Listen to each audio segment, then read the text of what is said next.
찬양의 봄이 온 것 같습니다. 우리 같이 가슴에 손 얹고 선포합시다. 하나님께서 나를 사랑하십니다. 나도 하나님을 사랑합니다. 하나님 앞에서 나는 존귀한 자입니다. 내 옆에 있는 분도 존귀한 자입니다. 사랑합니다. 축복합니다.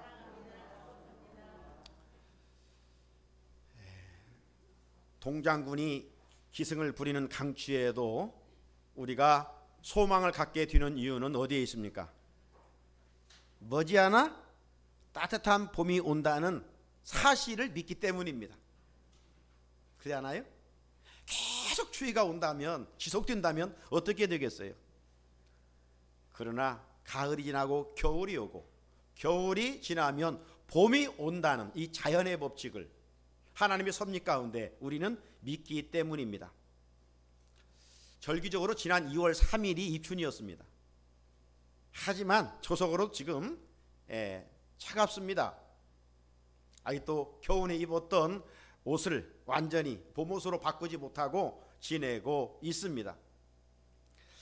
그러는 가운데 이제 우리는 새학기 3월 봄을 맞았습니다. 이제 추위도 점점 물러가고 강단에 이런 꽃이 피어 있는 것처럼 봄의 전령사인 개나리 꽃 소식이 전해지면서 완전한 따뜻한 봄날이 오겠지요. 하나님은 이렇게 자연을 통해서도 인간에게 소망의 메시지를 불어넣어 주시고 있는 것 같습니다.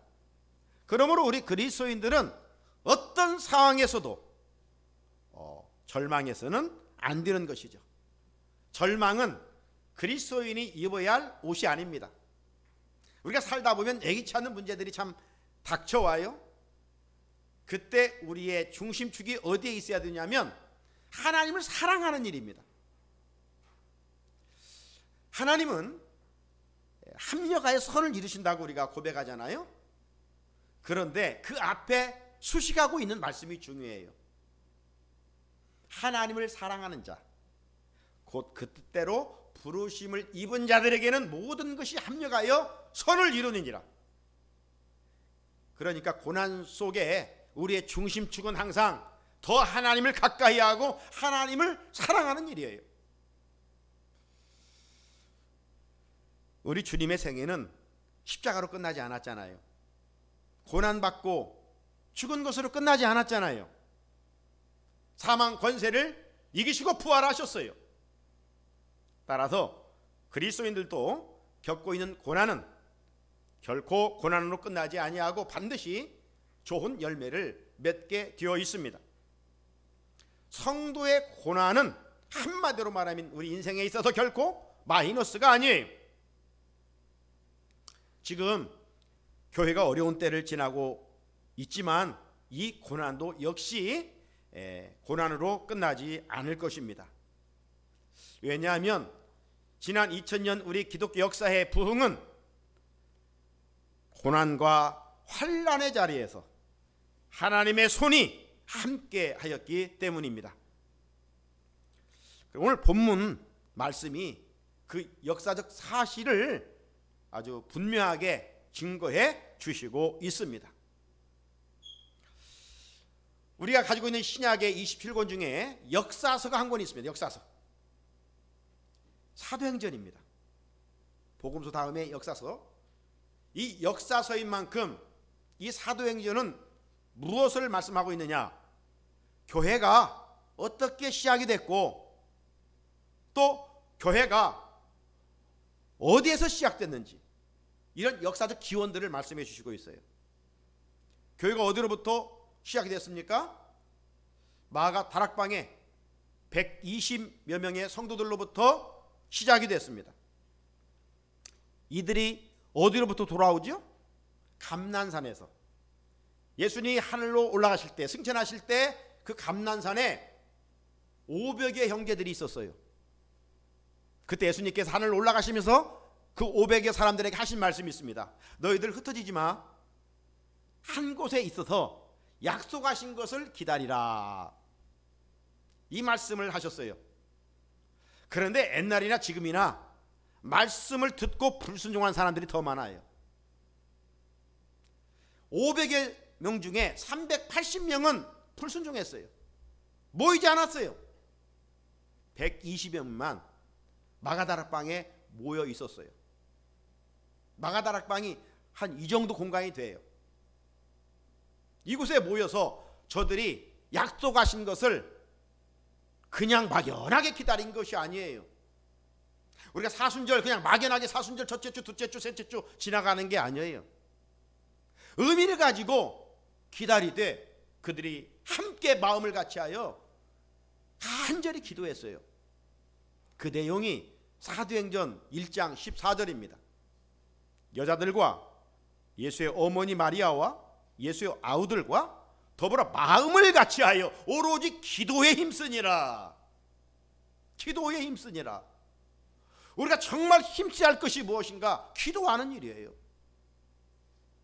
그래서 이 마가다락방의 120명의 그 기도의 물줄기는 거기에서 멈추지를 않았어요. 사도행전이 28장이 되어 있는데 28장까지 장장장마다 가물어도 깊은 산속에 물줄기가 흘러가듯이 기도의 물줄기가 잔잔하게 흘러가고 있는 것을 볼 수가 있습니다. 그 기도 속에 성령님이 강하게 역사를 하셨던 것이죠. 그래서 사도행전을 성령행전이라 교회행전이라 이렇게 별명을 붙여보게 됩니다. 동시에 이 사도행전은 무엇을 또 하나 말씀해 주시고 있느냐면 초대교회 성도들이 신앙을 지키면서 당한 환난 핍박을 보여주고 있어요. 여러분, 왜 초대교회 성도들이 그런 고난을 받고 환난을 받았습니까? 그들이 불신자들보다 도덕적으로 윤리적으로 하자가 있었기 때문입니까? 아니죠. 그렇다면 당연히 고난을 받아야 되죠. 죗값으로. 그들이 고난을 받은 것은 예수님의 십자가와 예수님의 부활을 전하려다가 그들은 모진 고난을 받았습니다. 하지만 저들은 그런 고난 가운데 예수를 전하는 일을 결코 중단할 수 없었어요. 목숨 걸고 예수를 전했어요. 그러자 교회는 120명으로부터 시작해서 계속 기하급수적으로 부흥하게 됐던 것입니다. 그러자 크게 위기의식을 느낀 사람들이 있었어요. 종교 지도자들, 유대인들이었습니다. 그래서 사도들을, 그리스도인들을 잡아 옥에 가두었어요. 하지만 이미 많은 민심들이 그리스도인, 기독교인들에게 점점점 기울어져 갑니다. 그러니 그들을 잡아 넣는 것도 한계가 있어요. 그래서 결국 풀어주게 됩니다. 풀어주면서 이렇게 협박을 해요. 예수의 이름으로 너희들 제발 말하지 말고 가르치지도 말라. 여러분, 부활하신 예수를 경험한 그들이, 살아계신 하나님을 경험한 그들이 사람의 말을 듣겠습니까? 그들의 말에 무릎을 꿇겠습니까? 아니죠. 저들은 계속해서 종교인들의 말과는 반대로 진리를 향해 달리는 기차처럼 나아갔습니다. 그러자 사도들의 핍박은 더 말할 수 없이 거세지게 됩니다. 그래서 또 잡아 옥에 가둡니다. 그래서 성경에 보게 되면 주의 사자가 그들을 찾아가서 추록을 시킵니다. 그러니까 당시 유대 종교 지도자들에게 있어 기독교인들은 여간 골칫거리가 아니에요. 네? 말을 안 들으니까. 여러분, 그런데 정말 우리가 들어야 할 말씀은 진리지 사람의 말이 아니에요. 사람은 자기들의 유익을 위해서 다른 사람을 윽박지르고 짓밟으면서 내 말 들으라는 것이죠. 그러나 하나님의 말씀은 우리가 어떤 상황 속에서도 절대적으로 순종해야 할 말씀이죠. 귀를 열고 들어야 할 말씀입니다. 자, 그러자 당시 이 유대 종교 지도자들 중에 가말리엘이라는 사람이 있습니다. 바울도 가말리엘 거기서 공부하지 않았습니까? 휴고의 학파 스승이 누구냐면 가말리엘이에요. 우리나라 지성의 대표하면 이어령 교수잖아요. 그분이 예수 믿고 지성에서 영성으로 이런 참 귀한 책을 펴냈었는데, 차타가 공인하는 지성인 아닙니까? 당시 최고의 지성인이라고 하면 가말리엘이에요. 그는 세상적인 지식과 영성을 동시에 가지고 있었던 사람입니다. 그래서 이 기독교인들이 이 돌아가는 모습을 보고 그가 사도행전 5장 38절 39절에서 이렇게 이야기합니다. 이 사람들을 상관하지 말고 버려두라. 이 사상과 이 소행이 사람으로부터 났으면 무너질 것이요, 만일 하나님께로부터 났으면 너희가 그들을 무너뜨릴 수 없겠고 도리어 하나님을 대적하는 자가 될까 하노라. 이렇게 말씀합니다. 그러잖아요. 사람으로부터 난 것은, 여러분, 이단 사이비들은 한때는 뭐 흥황하는 것 같지만 다 사라지고 무너져요. 그러나 기독교 진리는 무너질 것 같지만 끝까지 심지가 끄지 않는 것처럼, 상한 갈대가 꺾어지지 않는 것처럼 꺾어지지도 않고 사라지지도 않고 2000년 역사에 이렇게 흥황하고 있잖아요. 진리이기 때문에, 하나님이 살아계시기 때문에. 사도들은 그런 환난과 핍박 중에서도 예수가 그리스도임을 담대하게 전했습니다. 편안한 자리가 아닙니다. 채찍을 맞습니다. 능욕을 당합니다. 그래도 그들은 기뻐했다고 그랬어요. 그러면서 전도하는 것을 호흡을 쉬지 않는 것처럼 쉬지를 않았어요. 사도행전 5장 41절 42절 같이 한번 읽어봅니다. 시작. 사도들은 그 이름을 위하여 능력받는 일에 합당한 자로 여기심을 기뻐하면서 공의 앞을 떠나니라. 그들이 날마다 성전에 있든지 집에 있든지 예수는 그리스도라고 가르치기와 전도하기를 그치지 아니하니라. 아멘. 집에 있으면 믿지 않는 가족에게 예수가 그리스도라는 걸 가르쳤고 전하였고, 또 밖에 있을 때도 유대 종교인들에게 구약에서 선지자들이 예언한 예수가 오셨고 그분을 믿어야 구원을 얻는다고 전했습니다. 가르쳤습니다. 핍박을 받으면서도 이 일만큼은 중단할 수가 없었던 것이죠. 사랑하는 성도 여러분, 이 땅에 교회들이 얼마나 많습니까? 그런데 이 모든 교회들마다 초대교회로 돌아가자고 합니다. 초대교회로 돌아가자. 왜 그래요? 초대교회가 오늘날 교회 환경보다 좋았기 때문입니까? 어떤 시설이 좋았기 때문입니까? 아니에요. 정말 열악한 환경입니다. 그럼에도 불구하고 왜 오늘날 교회는 초대교회로 돌아가자 이렇게 몸부림치는 겁니까? 왜 우리가 초대교회 성도들이 신앙을 본받자고 몸부림치는 것입니까? 그 이유는 다른 게 아니라 초대교회는 사람 위에 세워지지 않았어요. 말씀 위에 세워졌어요. 말씀에 세워졌고, 그리고 성도들은 환난과 핍박 중에서도 끝까지 신앙을 지켜갔던 것입니다. 끝까지 믿음을 지켜갔던 것이죠. 그런데 오늘날 성도들은 어떻습니까? 신앙생활조차 이 편리함을 추구합니다. 그렇기 때문에 신앙의 모습들이 온실의 화초처럼 약해져 가고 있습니다. 환난을 견뎌낼 만큼의 신앙의 야성을 찾아볼 수가 없어요. 이렇다 보니 주님을 위해 고난받는 일은 뒷전이고, 주님을 위해서 헌신하는 것은 남에게 할 일이고 내가 할 일이 아니고, 그저 예수를 이용하여 삶의 복이나 받겠다, 이런 기복적인 신앙으로 지금 물들어 있어서 한국교회가 정말 빠르게 성장한 그 이상으로 무너지고 있습니다. 바벨탑처럼. 듣기 좋은 말만 듣고 쓴 말씀은 뱉어버리고 유아기적 신앙을 버리지 못하고 있는 한국교회의 모습, 아니 우리의 모습. 결국 내 입맛대로 예수를 믿고 있습니다. 사순절 지나면서 개인적으로 하나님 앞에, 하나님, 이 유아기와 같은 내 믿음을 회개하오니 용서해 주시고, 젖만 먹는 신앙이 아니라 단단한 음식을 먹을 수 있는 그런 영적 성장이 있게 해 주십시오. 그래서 나에게 맡긴 십자가를 기쁨으로 지고 주님의 뒤를 따를 수 있는 내 자신이 되게 해 주십시오. 이런 기도가 이 사순절 우리 삶의 자리에 있어야 될 줄로 믿습니다. 그래야 초대교회 성도들이 신앙을 이어갈 수가 있어요. 초대교회 성도들의 이 핍박의 절정은 7집사 중에 한 명이었던 스데반 집사의 순교입니다.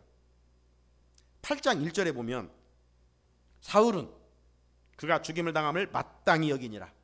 그날에 예루살렘에 있는 교회에 큰 박해가 있어 사도 유해는 다 유대와 사마리아와 모든 땅으로 흩어지니라. 여러분, 여기 등장하고 있는 이 사울, 스데반이 돌에 맞아 죽을 때 저놈 참 잘 죽는다. 10번 죽어도 저놈은 할 말이 없는 놈이야. 무슨 예수가 구원자라고 저렇게 헛된 소리를 하더니 잘 죽는다 저놈. 박수치며 좋아했던 사람이 사울입니다. 우리가 알고 있는 바울이죠. 사울은 율법주의자였습니다. 그리스도인들이 율법을 어긴다고 생각했기 때문에 그리스도인들을 잡아오게 가두는 일에 남다른 열심이 있었어요. 남다른 열심. 사울의 가치관 속에서는 그게 진리라고 생각했었죠. 예수를 만나지 못했기 때문에. 하지만 그가 했던 활동들은 진리면에서 보면 아주 잘못된 일이죠. 잘못된 열심이었죠. 율법의 신봉자였던 이 사울에게 어느 날 어떤 소식이 들려오느냐. 지금 예루살렘에 머물고 있는데 여기서부터 상당히 멀리 떨어지는 북쪽 다메섹에 예수 믿는 사람들이 많이 있다는 소식을 듣게 됩니다. 그래서 이제 그 다른 지역까지 이제 가기 위해서는 대제사장의 공문이 필요해요. 공적인 문서가 필요해요. 그래서 대제사장이 찾아가서 그런 공문을 받게 됩니다. 그 이야기가 사도행전 9장 1절에 있어요. 사울이 주의 제자들에 대하여 여전히 유업과 살기가 등등하여 대제사장에 가서 사울은 예수를 따르는 사람을 결박하기 위하여 예루살렘을 떠나 다메섹까지 가게 됩니다. 그러다가 우리가 잘 아는 대로 이 다메섹 도상에서 부활하신 예수를 만나게 되는 거예요. 부활하신 예수를 만나게 되는 거예요. 그때 호련히 하늘로부터 빛이 그를 둘러싸고 하늘로부터 소리가 들렸잖아요. 어떤 음성이 들립니까? 9장 4절에 보면 사울아 사울아 어찌하여 나를 박해하느냐. 사울아 사울아 어찌하여 나를 박해하느냐. 여러분, 지금 사울이 누구를 박해하고 지금 다메섹으로 가고 있어요? 믿는 사람들, 그리스도인들을 박해하러 갑니다. 근데 예수님께서는 뭐라고 말씀하고 있어요? 왜 그리스도인들을 박해하느냐, 왜 기독교인들을 박해하느냐 이렇게 왜 어찌하여 나를 박해하느냐, 나를 박해하느냐. 오늘날 불신자들이, 믿지 않는 자들이 예수 믿는 사람들을 박해하는 것은 우리를 박해하는 것이 아니라 누구를 박해하는 거예요? 예수님을 박해하는 거예요. 그러니 그 죄가 얼마나 크겠느냐 이 말이죠. 그러다가 사울은 강권적인 역사로 거기에서 이제 회개하게 되고 예수님이 구주심을 믿게 되는 것 아닙니까? 그리고 예수님의 제자가 되어 남은 일생 이제 그분을 위해서 고난을 받는 자리에 이르게 됩니다. 사람은 심는 대로 거두는 것 같아요. 사울이었을 때 그가 얼마나 예수 믿는 사람을 많이 핍박했습니까? 남다른 열심이 있었을 정도로. 그런데 이제 그가 예수 안에 거하여 예수를 전하는 사람으로 변화되어서 전하면서 이제 너는 예수 때문에 핍박을 받을 거야.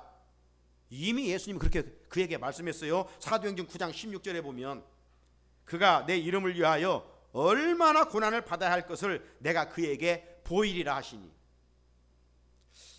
이건 바울에게만 말씀하신 것이 아니에요. 오늘 예수 믿는 우리에게도 말씀한 겁니다. 주님의 제자로 산다는 것은 어떤 길인가? 편안한 길이 아니라는 겁니다. 넓은 길로 가는 것, 꽃밭길로 가는 것이 결코 아니라는 겁니다. 그 길은 고난의 길이고 환난의 길이라는 것이죠. 산상수훈에서 말씀드린 것처럼 좁은 길로 가는 길입니다. 그런데 우리는 제자라고 하면서 그냥 편안한 길, 넓은 길, 십자가 없이 이런 길을 달려가려고 하고 있습니다.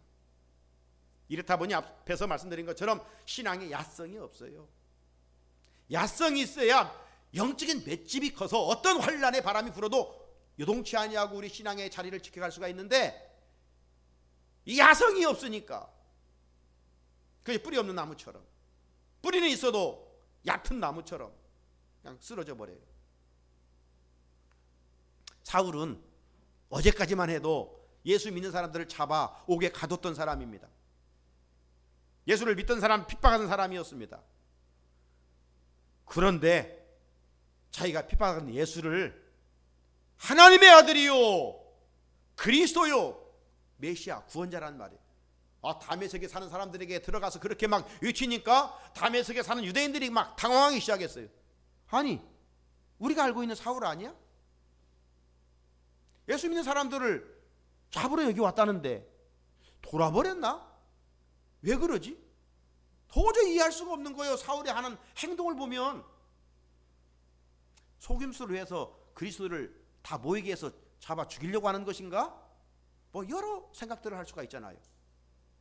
그런 것은 유대인들의 생각이었지, 정말 그는 다메섹에서 부활하신 예수를 만나고 변화돼서 예수가 하나님의 아들이고 인류의 구원자이심을 확실히 믿고 그걸 지금 전하고 있는 것이죠.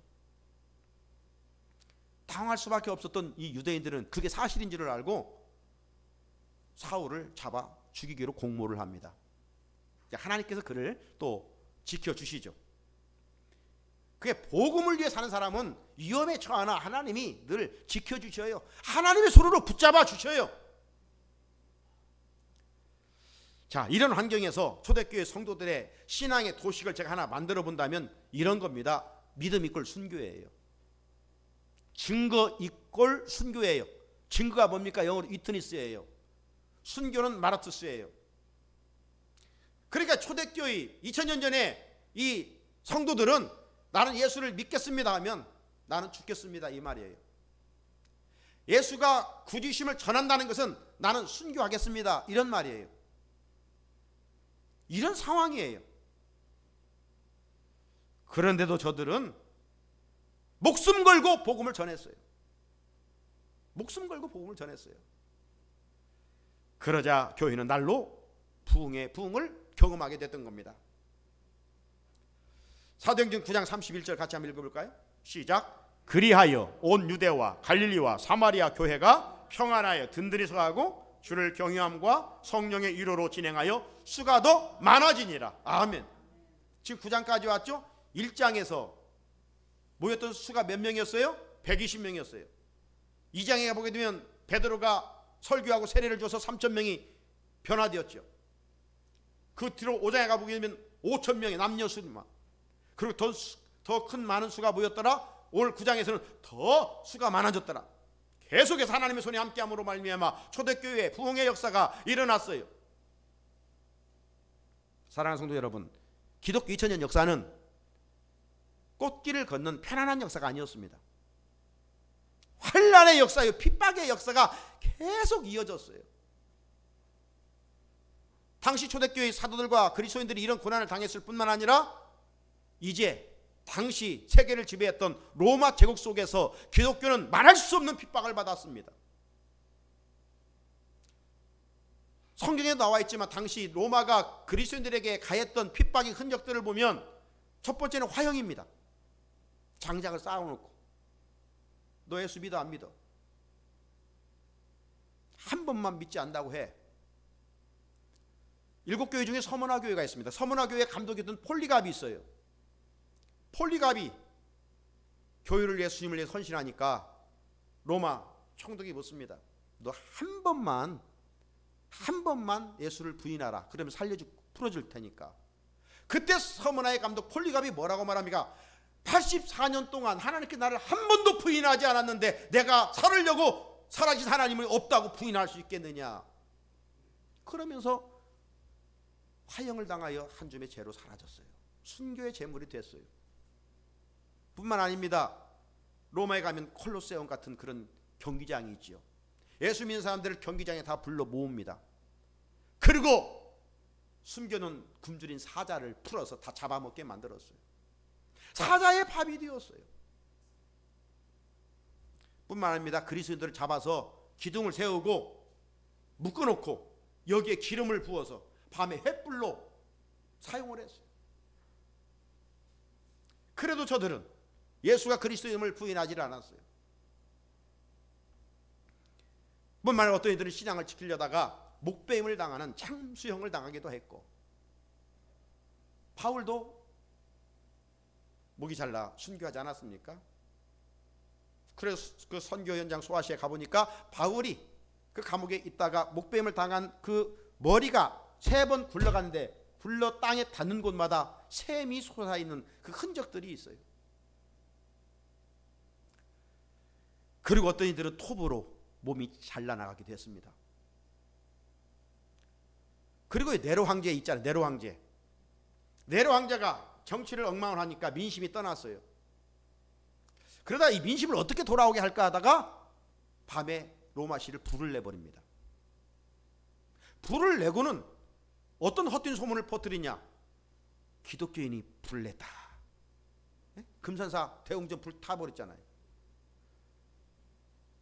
로마 시내가 막 완전 불바다가 됐어요. 이 예수 믿는 것들이 정부를 향해서 이런 못된 짓을 했다 해가지고 다 잡아 죽였어요. 그리고 또 어떤 헛된 소문을 퍼뜨렸느냐? 이 예수 믿는 것들은 식인종이다. 왜 이 말을 퍼뜨렸느냐? 이 예수 믿는 공동체가 핍박이 많으니까 숨어서 예수님의 성만찬을 했던 것이죠. 그래서 예수님의 살을 기념하기 위하여 떡을 먹고 예수님의 피를 기념하기 위하여 포도주를 먹고 살과 피를 먹었잖아요. 이런 일을 이 로마 정부가 이 기독교인들은 사람을 잡아먹는 사람들이다, 그러니 죽여야 된다, 이러면서 핍박을 했어요. 여러분, 이 정도라면 기독교는 벌써 10번이라도 소멸되어야 하지 않겠습니까? 기독교 역사는 단절되었어야 마땅합니다. 그런데 이 가시에 찔린 백화파가 그윽한 향기를 더하듯이, 그 가시가 백화파를 찌를 때 향기가 더 진동하는 것처럼 기독교는 환난과 핍박의 토양에서 복음의 꽃을 더 만발하였던 것이죠. 하나님 나라의 확장과 하나님 나라의 부흥은 편안한 때가 아니에요. 편안한 때는 오히려 기독교는 죽었어요. 환난의 때에 더욱더 기독교는 확장되었어요. 어떻게 이런 일들이 가능했을까? 어떻게 이런 일들이 저들의 목숨이 2개입니까? 저들은 찌르면 안 아팠습니까? 우리가 똑같은 사람들이었어요. 그런데 왜 그랬을까요? 저들은 죽음의 건너편에 천국을 보았기 때문입니다. 천국에 대한 소망이 분명히 있기 때문입니다. 다른 말로 표현해보면 저들은 죽어도 다시 산다는 부활신앙이 있었기 때문에 그런 환난을 앞에서도 복음을 전하는 일을 멈출 수가 없었던 것이죠. 이런 가운데 주의 손이 저들과 함께함으로 교회는 점점 더 흥황하게 되었습니다.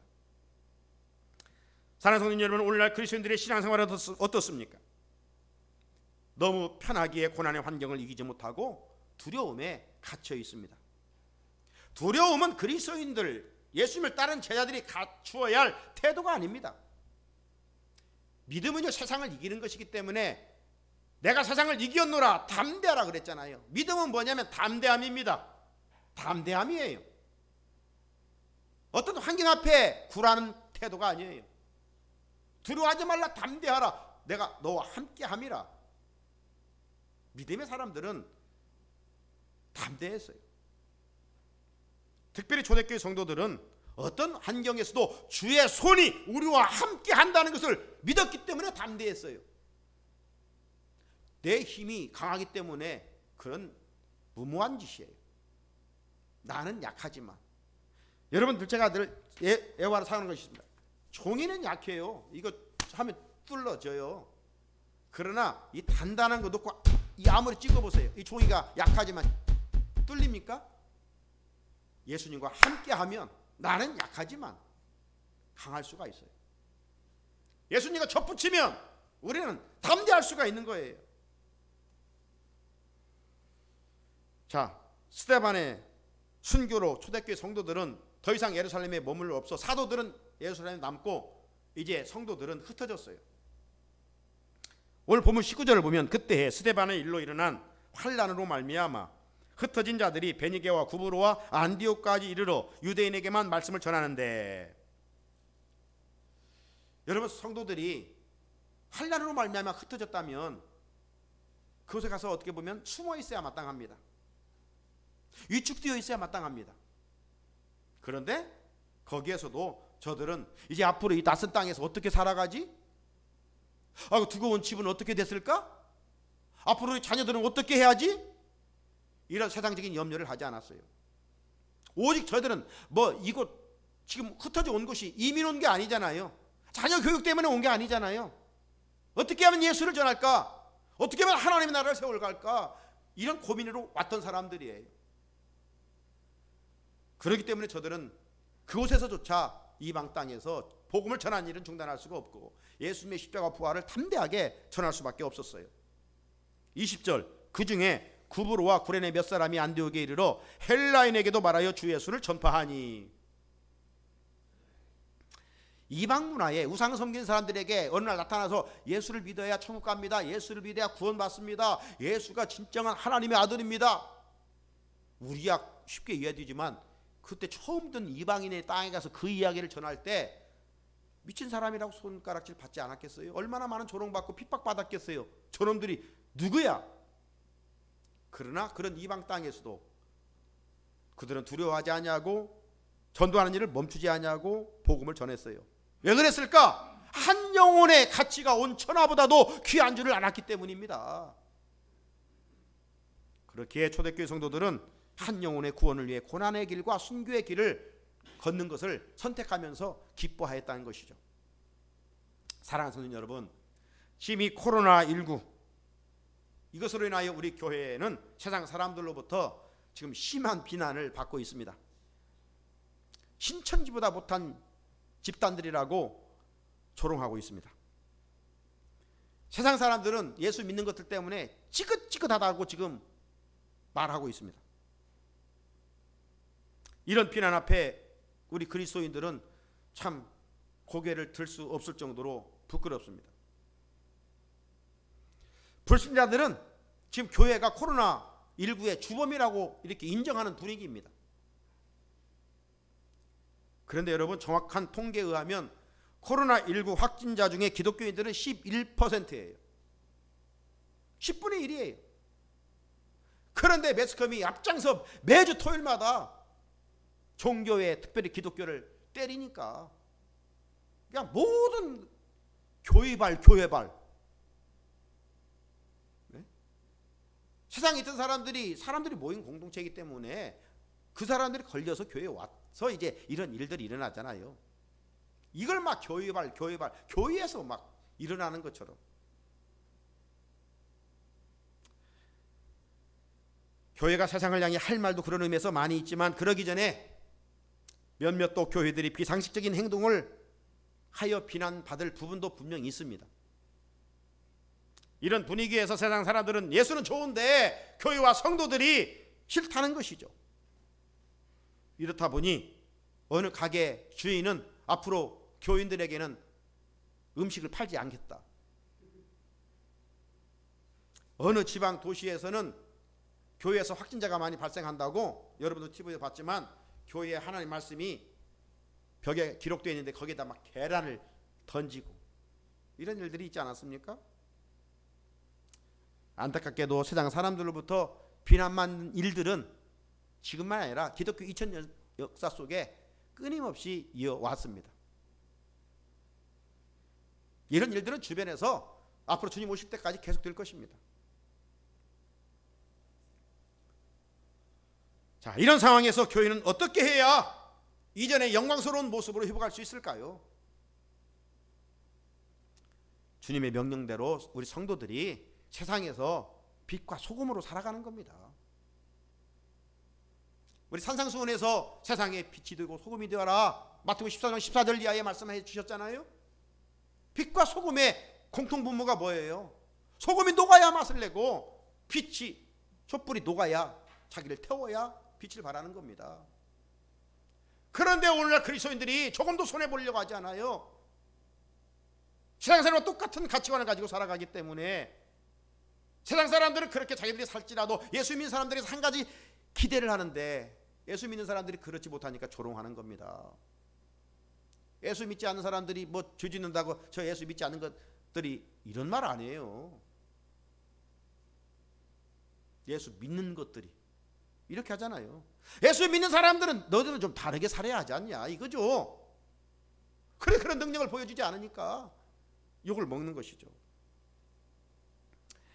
말로만 믿고 행함이 없는 죄를 우리가 사순절 기간 그러므로 하나님 앞에서 개인적으로 철저히 회개하는 시간을 가져야 됩니다. 교회들이 본질적인 열심을 냈던 것들을 회개하고 본질로 돌아가야 돼요. 교회의 본질은 뭐냐면 예수님의 마음을 회복하는 겁니다. 예수님의 마음을 회복하는 거예요. 우리는 내 생각, 내 마음에 예수님을 끌어들여서 맞추려고 그래요. 이건 믿음이 아니에요. 내가 원하는 것이 있을지라도 예수님 마음에 내 마음을 갖다 맞춰야 돼요. 예수님의 주파수에 내가 들어가서 맞춰야 하나님의 음성이 들리는 거예요. 그런데 우리는 내 마음에 예수를 맞추려고 하니 그런 마음으로 세상에 나가니까 세상에서 변화된 능력 있는 그리스도인의 삶을 살아가지를 못해요. 그러니 비난받을 수밖에 없죠. 지난 3월 1일이 102주년 3.1절인데 그때는 0.23%밖에 없었어요. 기독교인들이. 그런데 우리나라의 다 지도자들이었잖아요. 기독교인들이. 그때는 다 존경받았어요. 어디를 가면 인정해 줬어요. 제가 어릴 적만 해도 안 믿는 동네 어른들도 젊은 동네 우리 교회 목사님이 지나가면 자전거 타고 가다가도 안 믿어도 내려서 인사했어요. 그런데 오늘날 교회가 빛을 잃어 조롱받고 있지 않습니까? 늦을 때가 가장 빠르다고 하듯이 이제라도 종교인의 가면을 벗고 예수님의 마음을 품고 세상을 잘 섬길 수 있어야 됩니다. 섬김과 희생을 통해서만 잃어버린 교회의 영광을 회복할 수가 있습니다. 나아가 교회의 본질은 세상에 복음을 전파하는 일입니다. 세상 사람들로부터 성도들이 비난을 받는다고 해서 본질적 사명을 포기한다면 교회의 영광은 회복될 수가 없습니다. 한국교회에 소망이 없습니다. 초대교회는 환난과 핍박 중에서도 예수를 전하는 일만큼은 멈출 수가 없었습니다. 예루살렘을 떠나 이방 땅에 갔지만 저들은 그곳에서도 한 영혼의 가치를 알고 복음 전하는 일에 선한 열심을 품었습니다. 그런데 놀랍게도 이방인들이 회개하고 주께 돌아오는 역사들이 있었어요. 자, 21절 같이 읽어봅니다. 시작. 주의 손이 그들과 함께 하심에 수많은 사람들이 믿고 주께 돌아오더라. 아멘. 예, 우리가 조롱을 받지만 그래도 복음을 전해야 됩니까? 복음이 날아와 민족을 살리기 때문입니다. 복음이 들어가는 민족은 하나님의 복을 누렸어요. 복음의 능력으로 하나님이 보호하사 우리나라 만세이기 때문입니다. 이번 코로나19 이후로 한국교회 성도들은 본질을 붙들어야 됩니다. 세상 사람들이 싫어할지라도 복음의 씨를 파종해야 됩니다. 파종하면 싹이 나고 열매를 맺습니다. 힘들다고 이 봄이 돌아오는 농부가 게을러서 씨를 파종하지 않는다면 가을에 가서 열매는 거둘 수가 없지요. 예수를 전파하는 일은 기독교의 본질이요 성도들의 사명입니다. 초대교회 성도들은 환난과 핍박 중에도 말씀을 전파했습니다. 만약 초대교회 성도들이 환난을 당한다고 해서 복음을 전하는 일을 멈췄다면 오늘 복음은 우리에게까지 전해올 수 없었을 것입니다. 그런데 교회는 타오르는 불에 기름을 부어 더 활활 타오르듯이 환난 중에도 담대하게 복음을 전파하여 점점 더 왕성하게 부흥을 하였습니다. 듣는 말 중에 이기는 기회다는 말이 있습니다. 우리나라 역사를 조명해 보면 1950년 6.25 전쟁 이후에 민족적인 큰 위기를 당했지만 빠르게 극복하고 우리는 어느 나라에서 찾아볼 수 없는 민주화와 경제화를 동시에 이룬 나라 아닙니까? 그러다가 예기치 않기에 교만했던 우리나라는 1997년 IMF를 맞았습니다. 이완 위기를 맞았습니다. 하지만 국민들이 근모의기로 또 마음을 모아서 그 위기를 극복하여 더 부강한 정말 이렇게 작은 나라가 세계 거의 10번째 드는 경제 대국으로 재도약을 하지 않았습니까? 이번 코로나19도 위기가 아닌 머지않아 극복하여 더 부강한 나라가 될 줄로 믿습니다. 이처럼 한국교회도 지금 세상으로부터 비난과 조롱을 받고 있지만 그 가운데 하나님의 음성을 듣고 회개하고 본질로 돌아간다면 1907년의 대부흥의 은혜를 하나님께서 한국교회로 하여금 다시 경험하게 하실 줄로 믿습니다. 이 놀라운 은혜를 경험하기 위해서 초대교회 성도들처럼 우리는 환난과 핍박 중에서도 믿음을 지키며 기도하는 가운데 담대하게 복음을 전파해야 됩니다. 그러면 주님의 손이 함께 하심으로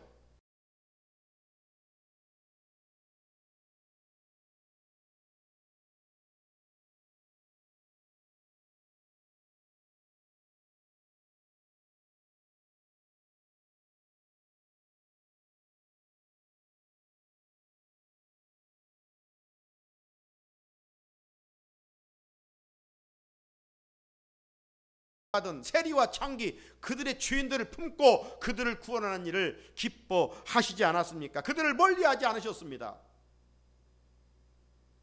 우리 주변은 복음 전하기 좋은 토양이 아닙니다. 그럼에도 불구하고 전해야 됩니다. 초대교회는 환난과 핍박 중에도 전했습니다. 그리하여 주의 손이 함께함으로 믿는 자의 수가 날로 더해갔습니다. 교회는 어떤 공동체입니까? 교회는 생명력 있는 공동체입니다. 생명력 있는 유기체적인 공동체예요. 성도들은 복음을 전해야 하는 본질적 사명이 있습니다. 그렇다면 바울이 말한 것처럼 듣든지 아니 듣든지 전해야 됩니다. 때를 얻든지 못 얻든지 우리는 전해야 됩니다. 자라게 하시고 열매 맺게 하신 분은 하나님이 하십니다. 우리가 어디에서 전하든 우리 교회가 나오지 않을지라도 다른 교회에 나가 구원을 얻는다면 하나님 나라를 그만큼 우리는 확장해 가는 주인공으로 하나님의 동역자들이 될 수가 있습니다. 환경을 탓하지 말고 말씀에 순종하여 복음을 전할 때 주님의 손이 우리와 함께 하실 것입니다. 사순절 셋째 주간을 살아갑니다. 우리의 마음과 시선이 주님의 십자가를 향합시다. 주님의 십자가 속에서 다음이 흘러주시는 하나님의 사랑을 깨달아 알고 그 사랑을 아직도 알지 못하는 사람들에게 전파합시다. 그럴 때 주님의 손이 공동체와 함께 하심으로 초대교회가 경험했던 부흥의 은혜를 우리 교회도 우리 성도들 개인적으로도 가정적으로도 경험하게 될 줄로 믿습니다. 걸어가신 하나님 아버지, 오늘도 귀한 진리의 말씀을 듣게 해주시니 감사합니다. 우리 공동체 모두에게 주신